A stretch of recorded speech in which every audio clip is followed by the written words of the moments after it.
spordiuudised.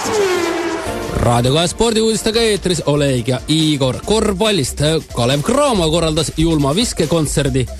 See oli julm, eriti kolmas veerandaeg. Viskasime juba treeneritega nalja, miks me siin istume, lähme parem Tamma baari ja laseme meestel ise lõpuni mängida, kommenteeris Kalev Cramo korvpallimeeskonna peatreener Aivar Kuusmaa eile julma mängu Balti liigas, kui julmalt võideti Norrköping Dolphinsit ja visati rootslastele 114 punkti, endale lasti visata 95.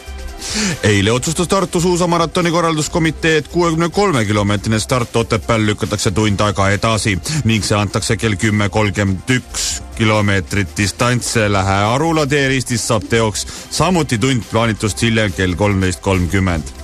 Tennise juurde ka. Spordivaimu näidanud Kaia Kanepi pidi pettuma ja Dubai tenniseturniini 8. finaalis vastu võtma valusa 6-2, 3-6, 5-7 jagatud kaotusega Jelena Jankovitšilt, kuid võrreldes eelmise aasta algusega on seis hea.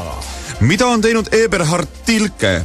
Laitse kardiraja projekteerija Eberhard Tilke on joonistanud valmis ja või uuendanud 70% praegustest vormel 1 karusselitrassidest. Näiteks Sepangi rada Malaisias, Shanghai rada Hiinas, rada Bahrainis, Kataloonia rada Barcelonas, Nürnbergi ring ja Hockenheimi ring Saksamaal, Yas Marina rada Araabia Ühendemiraatides ja Sohaha.